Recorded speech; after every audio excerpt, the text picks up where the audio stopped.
नमस्कार, मी विशाल परदेशी. या बुलेटिनमध्ये सगळ्यांचं स्वागत. सुरुवात करूया आत्ता या क्षणातल्या तुमच्या आमच्या चर्चेतल्या बातमीने.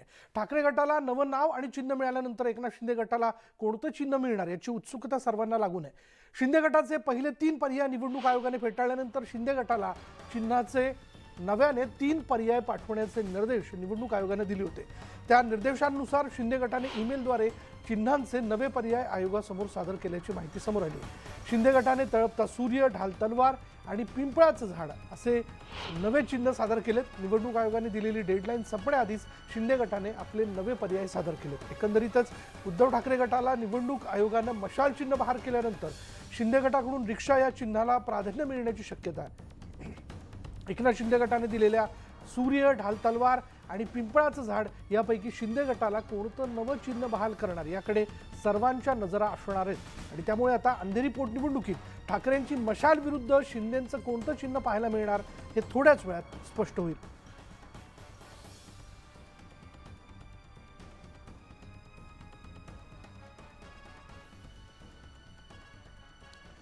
तर शिवसेनेच्या उद्धव बाळासाहेब ठाकरे या गटाला मशाल हे चिन्ह देण्यात आले. तर एकनाथ शिंदेच्या गटाला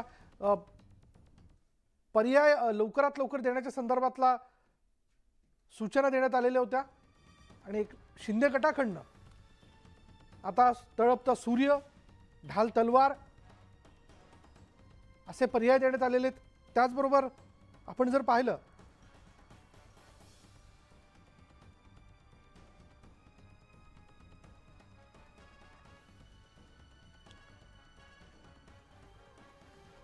शिवसेना उद्धव बाळासाहेब ठाकरे यांना मशाल हे चिन्ह मिळालंय. तर आपण पाहिलं आता बाळासाहेबांची शिवसेना यांना कोणतं चिन्ह जे ते दिलं जातंय त्यांच्या वतीने पर्याय जे ते सुचवण्यात आलेले आहेत. त्यांच्या अगोदर त्यांनी जे पर्याय देऊ केलेले होते त्यानंतर दुसरा आणखीन एक मेल त्यांच्याकडनं पाठवण्यात आला आहे ज्यामध्ये तळपता सूर्य, ढाल तलवार आणि पिंपळाचं झाड असे नवे पर्याय जे आहेत त्यांनी त्यांच्या वतीने देऊ केलेले आहेत. याबद्दल अधिक माहिती आपण जाणून घेऊयात. आमचे प्रतिनिधी प्रशांत लीला रामदास आपल्याबरोबर आहेत. प्रशांत, आता बाळासाहेबांची शिवसेना गटाकडनं पर्याय जे आहेत 3 सुचवण्यात आलेत चिन्हांच्या संदर्भात. निवडणूक आयोगाकडनं या संदर्भातला निर्णय केव्हापर्यंत अपेक्षित आहे? नाही, साधारणतः ज्या पद्धतीने हे दोन्ही पर्याय सुचवल्यानंतर दोन ईमेल दिले होते त्यानंतर साधारणतः यामध्ये अतिरिक्त पर्याय सुचवण्यामागे कारण असं होतं की एकनाथ शिंदेंना वाटलं की याही पर्यायांचा विचार केंद्रीय निवडणूक आयोगाने करावा. त्यामुळे हे अतिरिक्त 2 पर्याय पुन्हा अतिरिक्त 3 पर्याय सुचवण्यात आले होते. त्याच्या आधारावरती ज्या पद्धतीनं आज जर बघितलं तर लंचच्या पूर्वी म्हणजे जेवणाच्या सुट्टीच्या पूर्वी या संदर्भात निर्णय येण्याची अपेक्षित आहे. आणि केंद्रीय निवडणूक आयोग या सगळ्या ईमेलद्वारे पाठवलेल्या पत्रांवरती गांभीर्याने विचार करेल आणि विचार करून त्यांच्या कायदे विभागाच्या माध्यमातून जी बैठक होईल त्या बैठकीनंतर अंतिम निर्णय घेतला जाईल अशी शक्यता व्यक्त केली जात आहे. काल ज्या पद्धतीने प्रक्रिया पार पाडण्यात आली होती ज्यामध्ये खास करून जर बघितलं आपण तर उद्धव ठाकरे यांनी शिवसेना गटाचे काल दोन्ही पर्याय सुचवले होते. त्याच्या आधारावरती केंद्रीय निवडणूक आयोगाची बैठक झाली आणि बैठकी अंती हा निर्णय घेण्यात आला की खास करून जर बघितलं तर एकनाथ शिंदे आणि उद्धव ठाकरे गटाचे 2 पर्याय त्यांनी रद्द केले आणि त्या एकनाथ शिंदेचे 3ही पर्याय रद्द केले. त्यानंतर आज नवीन त्यांनी पर्याय पहिल्यांदा सुचवले त्यानंतर दुसऱ्यांदा पुन्हा सुचवले झालेले आहे. आणि त्यानंतर आता जर बघितलं तर या संदर्भात लंच म्हणजे जेवणाच्या पूर्वी यावर अंतिम निर्णय होईल. आणि साधारणतः ज्या पद्धतीने काल प्रसिद्धी पत्रकाच्या माध्यमातून घोषणा करण्यात आली त्याच धर्तीवरती पुन्हा एकदा घोषणा करण्याची शक्यता व्यक्त केली जात आहे. स्टुडिओ. पण प्रशांत, आता हे जे 3 चिन्हांचे पर्याय जे ते देण्यात आलेले आहेत यापैकी काही कळू शकलंय का सूत्रांकडनं की शिंदे गटाचं प्राधान्य म्हणजेच बाळासाहेबांची शिवसेना गटाचं प्राधान्य नेमकं कोणत्या चिन्हाला? ज्या पद्धतीनं माहिती मिळालेली आहे ढाल तलवार ही त्यांचा प्रसिद्धीक्रम आहे.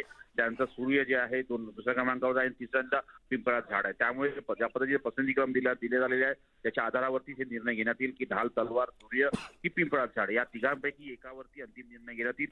यामागे जर बघितलं तर कुठल्या चिन्हांमुळे धार्मिक भावना दुखवल्या जात नाही आहे किंवा हे चिन्ह यापैकी कुठल्या दुसऱ्या राजकीय पक्षाला देण्यात आलं नाही आहे हाही चर्चा केली जाईल. आणि हाही ज्याच्या आधारावरती निर्णय घेण्यात येईल की आता कुठलं चिन्ह एकनाथ शिंदे गटाला द्यायचं.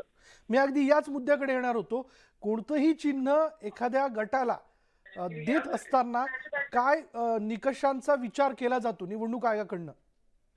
नाही, महत्वाचं म्हणजे जेव्हाही कुठल्याही प्रकारचं निवडणूक चिन्ह देताना खास करून ज्या महत्वाच्या एक तर त्या केंद्रीय निवडणूक आयोगाकडे मुक्त चिन्हाची यादी असते त्यापैकी चिन्ह एक मिळू शकतं.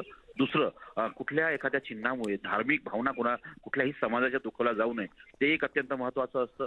तिसरं म्हणजे जे पर्याय सुचवण्याचं त्याच्यावर संदर्भात कुठल्या एखाद्याही राजकीय पक्षांनी किंवा एखाद्या समाजाने त्याला ऑब्जेक्शन निर्माण केलं, त्यामुळे त्याच्यावर नो ऑब्जेक्शन सर्टिफिकेट देखील घ्यावं लागतं.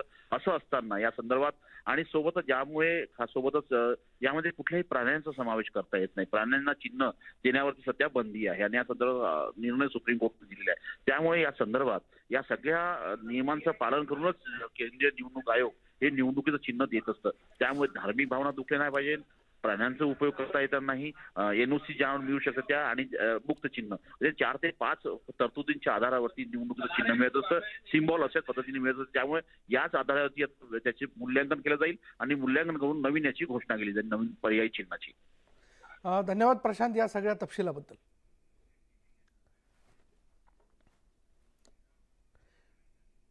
पुढे बघत औरंगाबादमध्ये शिवसेना